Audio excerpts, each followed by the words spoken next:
The movie begins with a girl known as Mel crawling out of a grave when a mysterious figure with a pickaxe shows up. She begs the figure to spare her, but he ends up killing her. In the present, we see 5 friends in their car on a road trip. One of them is Mel's sister, Clover. It turns out that they all decided to come look for her where she was last seen.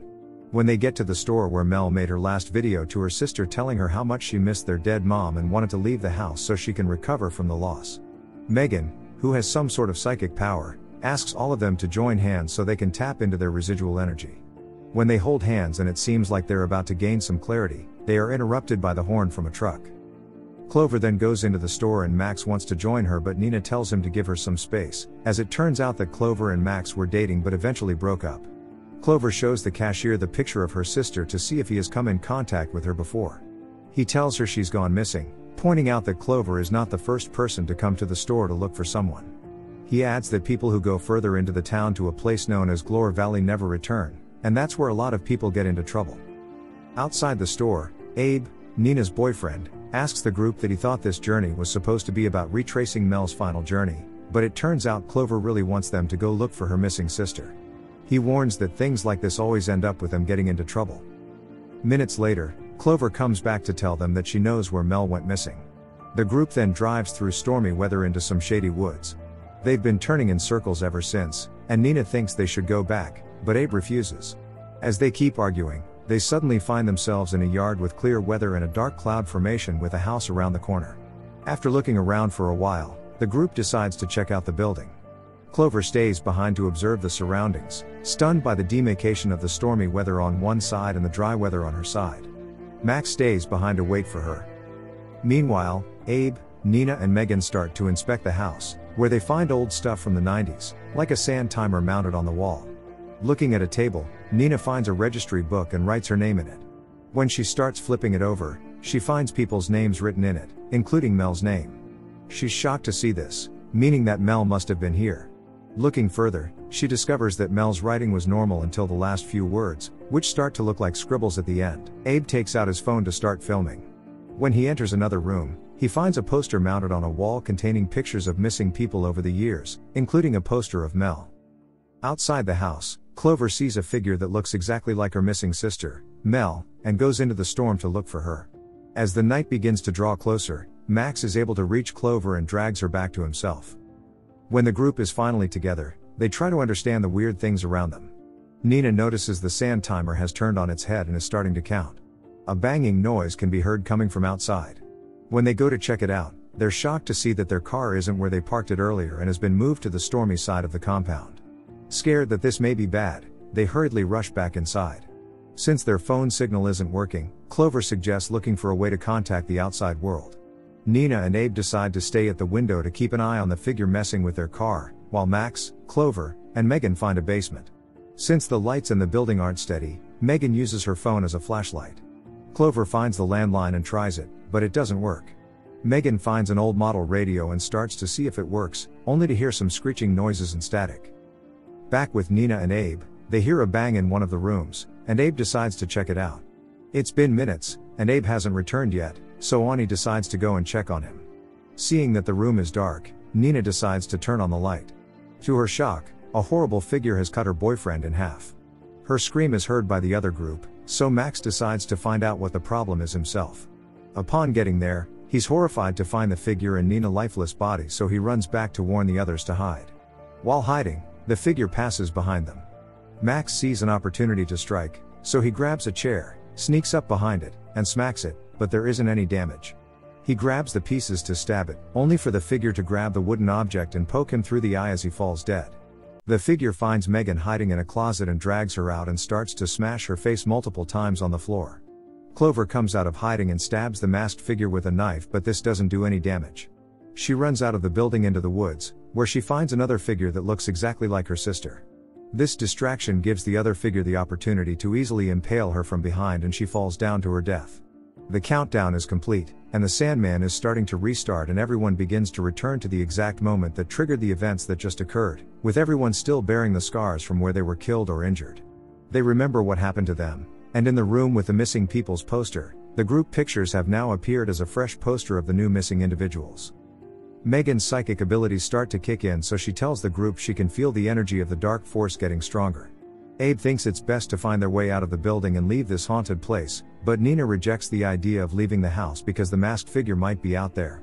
She reminds them that they were all murdered just 10 minutes ago and that her name has already appeared twice on that registry book, just like Mel's, meaning the night is just on a loop and repeating itself. The lights begin to flicker, and a loud slamming of a door can be heard. When the group checks, there's no one there, but the door keeps opening and closing on its own. Abe holds the door closed, and Max uses an object to hold the doorknob. Seconds later, Mel's voice can be heard crying for help outside the building. Clover hears this and desperately wants to save her sister, but the group reminds her that this might be a trap. Ignoring their pleas not to go outside, she goes out and doesn't find her sister. Not only that, a mysterious building is now sitting opposite them. Suddenly, a strong force pulls Clover towards the opposite house while it pushes the others into the current building and shuts the door in front of them. Max wants to go and save his ex, but Abe holds him back, telling him to use his senses. Going out there would mean getting the same fate as Clover. He asks Max if he's just trying to cling on to Clover to see if he can get back with her again. This angers both Max and Nina, who is upset with her boyfriend for making such a comment. Clover wakes up inside the shady home to find some eerie-looking masks, and around the corner, an old lady is seen breathing with the aid of an ambulatory tank, listening to a news broadcast about a disaster that occurred in that town. Clover tries to leave the house, but the door appears to be locked. The old lady approaches her, and Clover begs to be let out. The old lady tells her that the only way to make it out is to survive the night or become a part of it. She then grabs Clover to suffocate her with her mask, possessing Clover while the old lady slowly starts to disintegrate. Abe and Nina make it to their car, ready to leave the town, only for their way to be blocked by a giant monstrosity.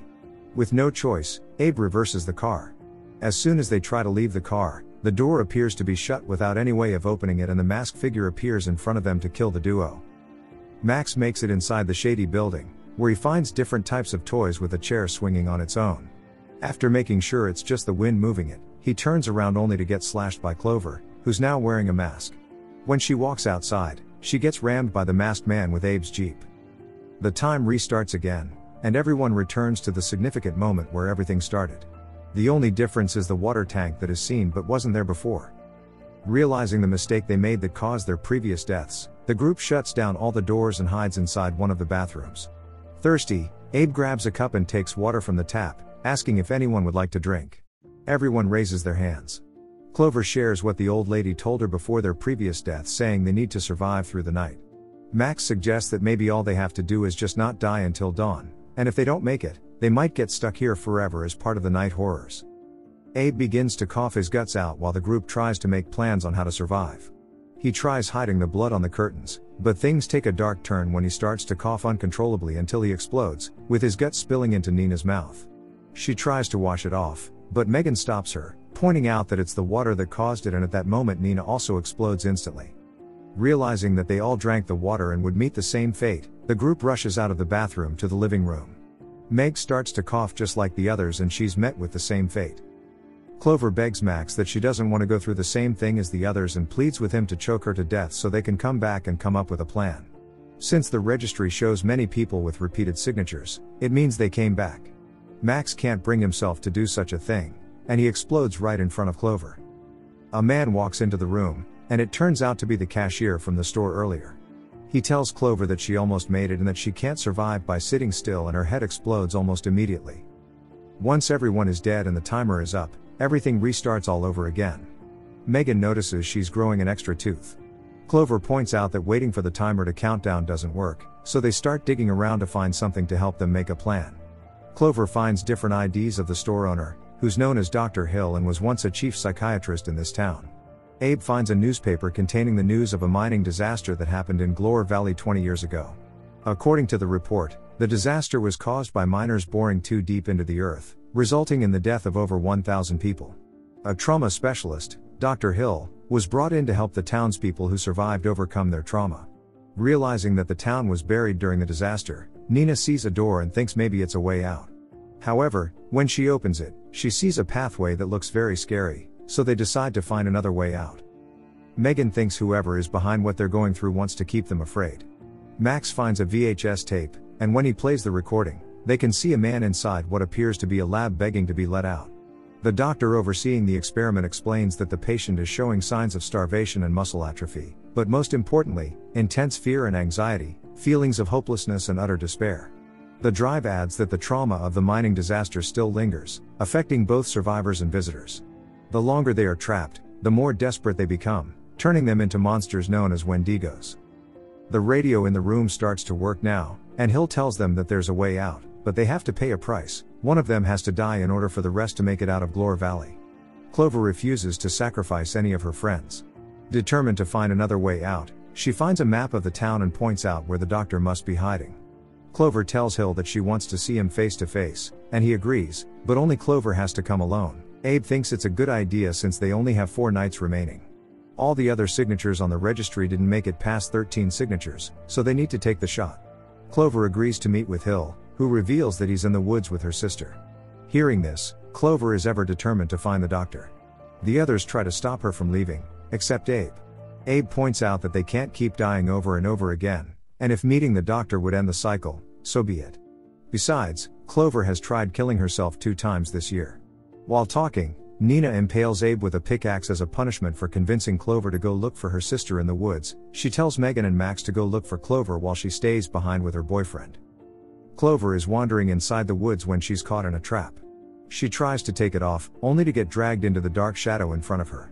Meanwhile, Megan and Max are already inside the woods with a flashlight looking for Clover when some goo falls on Megan's shirt. Looking up, they're horrified to find a Wendigo, so they start running toward the house. Unfortunately, Megan trips and falls on a glass. Underneath is a buried house. With every movement, the glass keeps breaking. Max grabs her hands to pull her over, only for the Wendigo to jump on Megan, both falling into the underground building as the creature drags Megan's body into the shadow. Max manages to find Clover still alive but trapped. Mel appears from the shadows as a Wendigo. Before it can attack them, Max quickly grabs a mouse trap to use on Mel's face. This buys them enough time to run further into the woods to hide. Clover begs Max to enter this time, promising that they will return to fix things better. Max reluctantly agrees and slashes her. Now left alone, Max drinks some water droplets and explodes in front of Mel. Just as Clover wakes up to another cycle. Abe is starting to feel something on his back, and when he shows the others, it appears he's mutating. To calm him, they tell him he's fine. Clover asks how long they've been there, and Max guesses maybe it's 4 nights, but Nina confirms it's been 13 nights. She tells her to check the registry book, and because nobody has ever made it past 13 nights, the group must try to survive this night if they want to make it out of the town alive. When Clover opens the window, they see entirely gloomy houses that weren't there before. Noting that they don't remember what happened last time and the time after that, Meg appears to be missing, and no one remembers anything, except Abe, who remembers he had been recording with his phone ever since. He plays some of the videos for the group. A claw is seen wriggling on Clover's face, and when she turns around, her face has become that of a monster. A couple of other recordings show how they all died. The last recording is of Megan, who decided to follow Dr. Hill to find out if she can see what he's hiding and maybe find a way to get out of this place. A siren wailing can be heard outside, and when they look out through the window, they see some Wendigos making their way into their building. The group decides to grab some weapons and look for Megan, which means they have to go through the doorway they were scared of entering before. It turns out the walkway is a tunnel that leads to the sunken village that was talked about. The group makes it into one of the buildings and finds a Wendigo scouring through some remains. In order not to attract any attention to themselves, the group has to stop moving and wait for it to leave. Unfortunately, one finds them, so Clover traps its leg with a pickaxe, and now the group can run to safety. Inside the room, the masked figure bursts in through the roof and the creature tries to attack Clover. Max tells her to go find Megan while he distracts it. Max attacks the creature, and they work together to bring it down, finishing it off with a huge hammer to the skull. On the other hand, Clover is attacked by Mel, but she's finally come to terms with reality and pushes her onto an iron on the floor, killing her instantly. Clover finds Megan trapped in a lab with a Wendigo chained opposite her. Clover goes to the other room to find the key to the door, only for Dr. Hill to close the door behind her. Looking through her file that was left on his table, Dr. Hill tells Clover that she's been an intriguing patient, as she suffers from severe depression, extreme anxiety, and 2 failed suicide attempts. He explains that every monster she has encountered in this valley has been a manifestation of her own fears. While talking, he backs Clover into a corner, giving her the chance to place his coffee mug under a leaking water pipe. She puts it back in position for him to drink. While all this is going on, Abe, Nina, and Max are being chased by a herd of Wendigos, and Megan is terrified as the creature in front of her is about to break loose. After drinking his coffee, a few seconds later, Dr. Hill starts to feel unwell. Realizing what just happened, he tries to attack Clover, but she pushes him farther away from herself, and he explodes. Clover is able to grab the key and rescues Megan at the last minute before the Wendigo gets loose. Together, they make it out and immediately shut the door behind them. This is far from over, as other creatures are now chasing after them. With time almost running out, the duo finds an opening and runs toward it. Max and the others are able to find them in time and drag them out of the hole as the time runs out. But this time, it doesn't restart, and the sky appears to be normal again. The once never-ending storm eventually stops. Abe is already in his car, asking the group to get in so they can leave immediately. Thanks for watching. If you enjoyed the video and would love to see more from this channel, please like and subscribe.